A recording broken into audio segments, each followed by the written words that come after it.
প্রয়াত রাষ্ট্রপতি জিয়াউর রহমান হত্যা মামলার পলাতক আসামি মোহাম্মদ মোজাফফর হোসেনের মৃত্যুদণ্ডের আদেশ দিয়েছেন আদালত।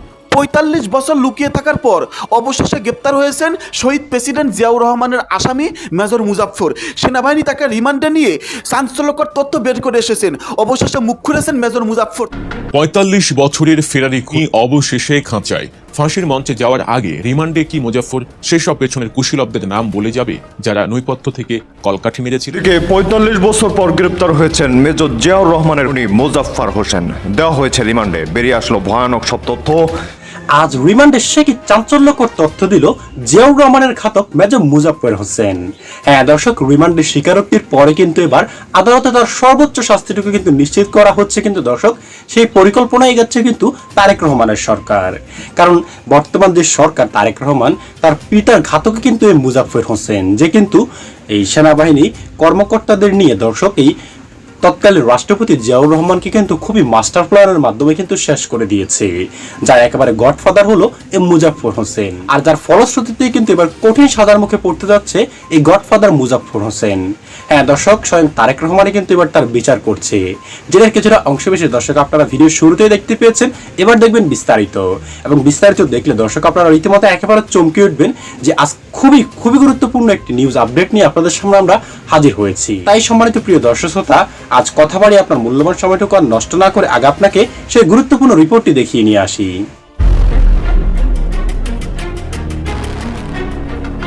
৪৫ বছরের ফেরারি খুনি অবশেষে খাঁচায়। হ্যাঁ দর্শক, যে হাত দিয়ে স্বাধীন বাংলাদেশের উপকার শহীদ প্রেসিডেন্ট জিয়াউর রহমানের বুক ঝাঁঝরা করা হয়েছিল, ঠিক ৪৫ বছর পর সেই হাতেই পড়ল আইনের হাত করা। একবার ভাবুন তো, একটা মানুষ দেশের খোদ রাষ্ট্রপতির রক্তে নিজের হাত রাঙিয়ে কিভাবে ৪ দশকেরও বেশি সময় পৃথিবীর বুকে বুক ফুলিয়ে ঘুরে বেরিয়েছে। কিন্তু প্রবাদ আছে, ধর্মের কল বাতাসে নড়ে, আর এবার সেই কল নাড়িয়ে দিয়েছেন খোদ নিহত রাষ্ট্রপতির ছেলে ক্ষমতায় এসে দীর্ঘ ৪.৫ দশক পর ঠিকই খুঁজে বের করলেন বাবার খুনিকে। ধরা পড়ল জিয়াউর রহমান হত্যাকাণ্ডের অন্যতম মূল কুশীলব, পলাতক দণ্ডপ্রাপ্ত আসামি সাবেক মেজর মোহাম্মদ মোজাফফর হোসেন। কোথায় লুকিয়ে ছিল এই দুর্ধর্ষ খুনি? ভারত থেকে কিভাবে সে ঢাকায় ঢুকলো? ডিবি পুলিশের খাঁচায় বন্দী হওয়ার পর এখন ঠিক কোথায় তার পাহারায় রাখা হয়েছে তাকে? তার কি ফাঁসি হতে যাচ্ছে, নাকি ফাঁসির মঞ্চে যাওয়ার আগে বেরিয়ে আসবে পেছনের আরো বড় কোনো রাঘব বোয়ালের নাম? যে ঘাতক একদিন দাম্ভিকতার সাথে ওয়্যারলেস সেটে বলেছিল the president has been killed, সেই ঘাতক আজ মৃত গুনছে কিভাবে? এসব চাঞ্চল্যকর প্রশ্নের উত্তর এবং সম্পূর্ণ পলিটিক্যাল অ্যানালাইসিস থাকছে আজকের এই ভিডিওতে, তাই কোনোভাবেই স্কিপ না করে পুরো ভিডিওটি একদম শেষ পর্যন্ত দেখতে থাকুন। শুরুতেই আসা যাক সেই কালো রাতের কথায়। ইতিহাস কাউকে ক্ষমা করে না, আর ঘাতকদের তো নয়। সময়টা ১৯৮১ সাল। ২৯শে মে তৎকালীন রাষ্ট্রপতি প্রেসিডেন্ট জিয়াউর রহমান একটি সরকারি সফরে চট্টগ্রাম যান। রাতে তার বিশ্রামের বন্দোবস্ত করা হয় চট্টগ্রামের সার্কিট হাউসে। তখন কে জানতো এই সার্কিট হাউসই হতে যাচ্ছে স্বাধীন বাংলাদেশের ইতিহাসের অন্যতম এক রক্তাক্ত এবং ট্র্যাজিক মঞ্চ। ৩০শে মে ভোররাত, আকাশ ভেঙে মুষলধারে বৃষ্টি পড়ছে, চারদিক নিস্তব্ধ, শুনশান নীরবতা। সেই বৃষ্টির শব্দকে ছাপিয়ে হঠাৎ সার্কিট হাউস এলাকায় গর্জে উঠল একদল বিপদগামী সেনা সদস্যের সাবমেশিন গান। সার্কিট হাউসের নিরিবিলি পরিবেশ মুহূর্তের মধ্যেই পরিণত হলো এক ভয়াল মৃত্যুতে। একদল উশৃঙ্খল ঘাতক সেনা কর্মকর্তা রাষ্ট্রপতিকে হত্যার উদ্দেশ্যে সেখানে অতর্কিত আক্রমণ চালায়। আর এই জঘন্য হত্যাযজ্ঞের একেবারে সামনের সারিতে লিডিং রোলে ছিলেন এই মেজর মোজাফফর হোসেন এবং ক্যাপ্টেন মোসলেউদ্দিন। ইতিহাসের পাতা ঘাঁটলে এবং সেই সময়কার মামলার বিবরণী থেকে যে তথ্য বেরিয়ে আসে তা যে কোনো বিবেকবান মানুষকে শিউরে তুলবে। সার্কিট হাউসের সেই অন্ধকার রাতে ঘাতকদের বুটের শব্দ আর বৃষ্টির তোড়ে যখন জিয়াউর রহমান নিজের রুম থেকে বেরিয়ে আসেন, তখন এই মেজর মোজাফফরই প্রথম তাকে শনাক্ত করেন। শুধু শনাক্ত করেই তিনি ক্ষান্ত হননি, তার নির্দেশেই এবং তার হাত দিয়ে সরাসরি গুলি চালানো হয় প্রেসিডেন্ট জিয়ার বুকে। ঝাঁঝরা হয়ে যায় এক মহান রাষ্ট্রনায়কের বুক। ফ্লোরে লুটিয়ে পড়েন তিনি। ঘাতক মোজাফফর এখানেই থামেনি। জিয়াউর রহমানের নিথর দেহকে প্রত্যন্ত পার্বত্য অঞ্চলে নিয়ে গিয়ে অত্যন্ত গোপনে কবর দিয়ে আসে সে।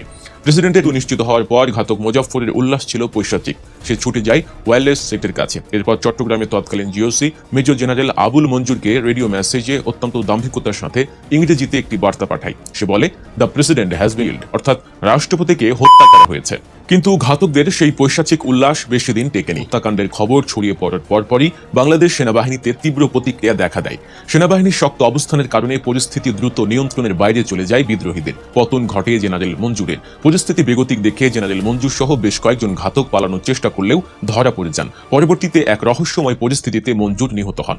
ক্যাপ্টেন মোসলেউদ্দিন সহ বাকিরা ধরা পড়েন এবং কোর্ট মার্শালের মাধ্যমে 1981 সালের সেপ্টেম্বরে 12 জন সেনা কর্মকর্তার ফাঁসি কার্যকর করা হয়। কিন্তু সেই ফাঁসির দড়ি থেকে অত্যন্ত সুকৌশলে ফসকে যায় দুজন, মেজর মোজাফফর হোসেন এবং মেজর এস.এম. খালেদ। তারা রাতের আধারে সীমান্ত পার হয়ে পালিয়ে যায়। শুরু হয় এক দীর্ঘ লুকোচুরি খেলা। একটা বছর নয়, দুটো বছর নয়, দীর্ঘ 45টি বছর। ভাবা যায় মোজাফফর হোসেন ছদ্মবেশে দীর্ঘ সময় ভারতে আত্মগোপনে ছিল। নিজের নাম পাল্টে পরিচয় গোপন করে সীমান্ত পার হয়ে বিভিন্ন জায়গায় সে এক ফেরারি জীবন পার করছিল। সে হয়তো ভেবেছিল বাংলাদেশের মানুষ তাকে চিরতরে ভুলে গেছে। সে হয়তো ভেবেছিল জিয়াউর রহমানের খুনের বিচার আর কখনোই তাকে ছুঁতে পারবে না। 45 বছর পর কে আর তাকে খুঁজবে, এ ভেবে সে হয়তো নিশ্চিন্তেই ছিল। কিন্তু সে ভুলে গিয়েছিল রক্তের ঋণ কখনো তামাদি হয় না। জিয়ার রক্ত যা ধমনীতে, সে তারেক রহমান একদিন দেশের হাল ধরবেন, এটা ঘাতক মোজাফফর হয়তো স্বপ্নেও কল্পনা করতে পারেনি। দেশের রাজনৈতিক পট পরিবর্তনের পর যখন তারেক রহমানের নেতৃত্বে নতুন সরকার গঠিত হয়, তখন পুরো দেশের দৃশ্যপট রাতারাতি পাল্টে যায়। নতুন সরকার ক্ষমতায় আসার পরই গোয়েন্দা সংস্থাগুলোকে নতুন করে ঢেলে সাজানো হয়। আর সবচাইতে বড় নির্দেশটি আসে খোদ সরকারের শীর্ষ পর্যায় থেকে, পিতানিদের যে কোনো মূল্যে আইনের আওতায় আনতে হবে। শুরু হয় অপারেশন ম্যানহান্ট। ঢাকা মহানগর গোয়েন্দা পুলিশ বা ডিবি অত্যন্ত গোপনে মাঠে নামে। আধুনিক প্রযুক্তি, রাডার ট্র্যাকিং, হিউম্যান ইন্টেলিজেন্স এবং আন্তর্জাতিক সোর্সের মাধ্যমে তারা তথ্য সংগ্রহ করতে শুরু করে। দীর্ঘ প্রচেষ্টার পর গোয়েন্দারা জানতে পারে ঘাতক মোজাফফর সম্প্রতি তার গোপন আস্তানা ছেড়ে ঢাকার আশেপাশে কোথাও অবস্থান করছে। অবশেষে আসে সেই বহু প্রতীক্ষিত মাহেন্দ্রক্ষণ।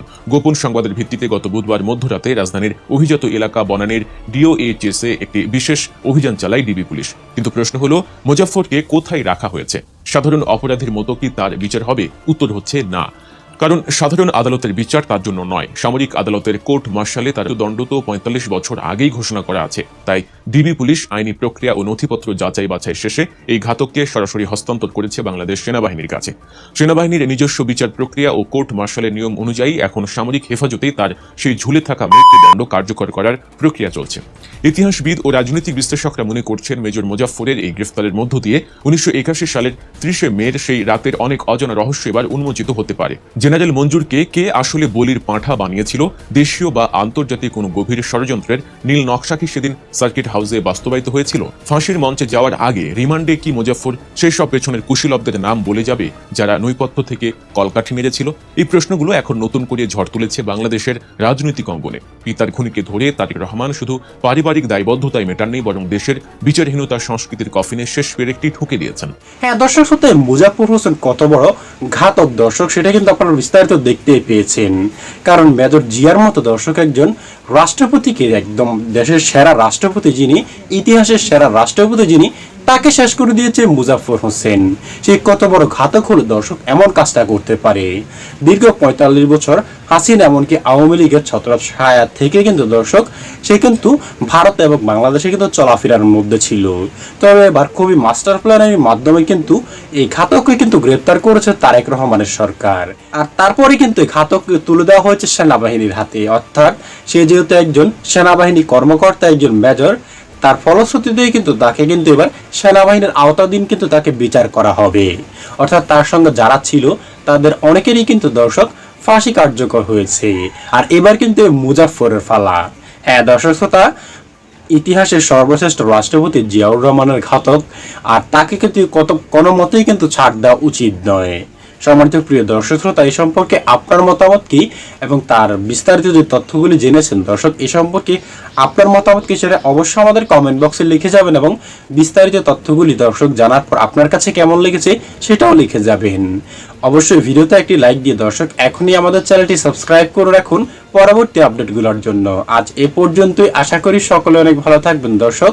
খোদা হাফেজ।